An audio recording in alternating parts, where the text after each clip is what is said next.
Welcome to Parents Talk, the podcast for parents who want to raise confident, resilient kids and build strong self-esteem. Hosted by Francine Jeline, aka Princess Francie, and founder of the Confidence Club for Kids.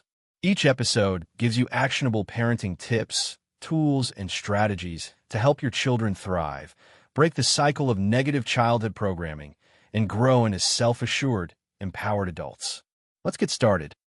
I have seen the tremendous work she does helping parents raise confident kids, because if your kid doesn't feel good, they're not going to be confident. And parents, if you have an opportunity to help your child without taking them to the doctor, wouldn't you be a more confident parent? So stay tuned and listen to this great information Tanya has to help you raise strong and confident kids holistically. Tanya, can you tell us, how did you get into holistic health in the first place? I can. Thanks so much for having me here. Well, when I was a child, my dad has always tried to do things naturally. So he had an allotment, and when we were unwell, he used to give my brother and I tissue salts to help us with coughs and colds and things like that, rather than taking us to the doctors when he could. And then when I was 12, I had really bad eczema all around my mouth. And I had it for months on end. It was really itchy. It was so distressing. And of course, it affected me emotionally as well. It looked like I had this bright red moustache that I was going around with. So we tried all sorts of over-the-counter creams and things. And the only thing that would help was a steroid cream. And that wasn't suitable for long-term use because it thins the skin. So my dad took me to a homeopath. And the homeopath gave me a couple of homeopathic remedies, a vitamin B complex, and some calendula cream, which is made from calendula flowers. And within a week, this eczema that had been plaguing me for months on end completely and utterly disappeared. And so I was absolutely amazed, and I was just really intrigued by this.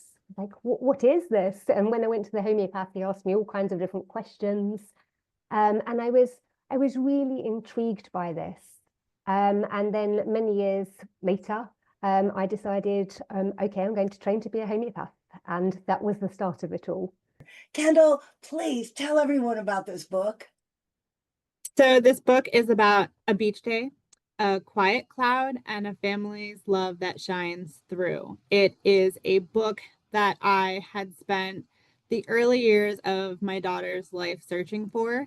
I wanted a way to explain my struggles with mental health depression to her, but through a fun picture book, because there are children's books for almost everything out there to talk about emotions and family and friendship and manners.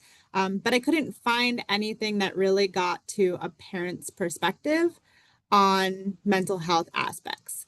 There were emotions, a lot on sadness, but it was all cause and effect. I dropped my ice cream, I'm crying, I'm sad. Nothing showed what it was like to struggle with something bigger and still feel safe and connected. And so I wrote it based on a bedtime story I had started telling my daughter about. One little boy, he talks so loud because he gets so excited. And that's what's so special about him, is that he's excited about everything all the time. And people always, shh, shh, calm down. No, don't calm down. Show your excitement. Yes. That's who you are. Just like your pumpkin is bumpy.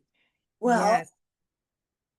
he's bumpy, and that's beautiful, just the way he is. Yes. Yeah. I mean, I love that. And gosh, yeah, the story of your book, yeah, it just definitely hits home.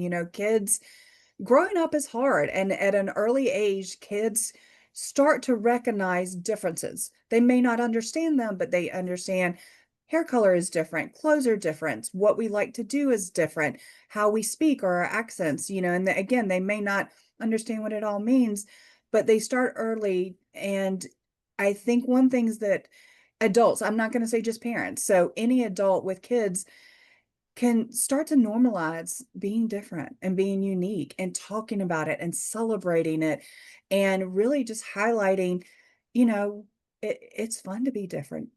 We don't want to be like everyone else. We want to be our own person. And it's hard for kids to, understand that. So through your story, through the bumpy pumpkin, they can go through that journey and see themselves in the characters that we, have created.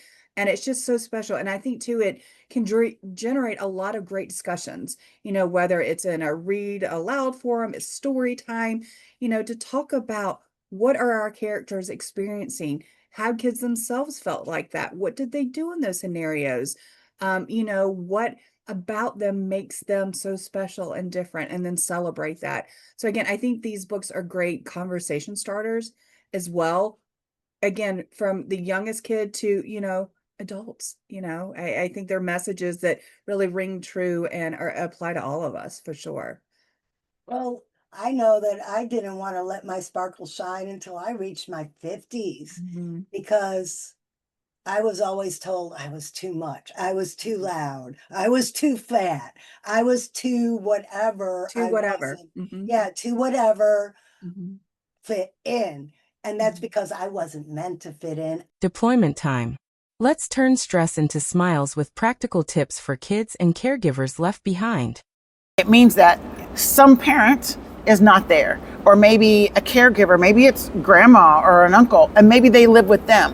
But somebody significant in their life is gone for an extended period of time. And we're talking, it could be anywhere from, 3 months, which doesn't seem very long, up to a year, sometimes even a little bit longer. So they're missing a lot of birthdays, anniversaries, holidays, all these things. School plays, big games, graduations, all these things that are significant events in our kids' lives. So what do we do to help them? And then there's the other side of it. What if one of your child's friends has a parent or a grandparent or somebody in their life who is deployed? How can you support them? There's a lot. I think at first, as a parent, I would say, tell your kids what's going on, first of all. Help them to understand that they are missing a parent. It might not seem like a lot, particularly when they might not like mom and dad right now because they're mad at them because maybe they didn't get, extra candy or something. But with that said, kids miss their parents in different ways.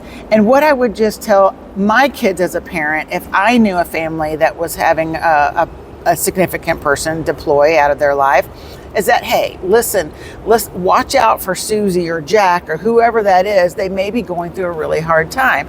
You really need to be kind to them, kind of check on them from time to time, make sure they're included in things, because they may just really be missing their parent and they just need a friend to bring them in and include them in things while that parent is gone.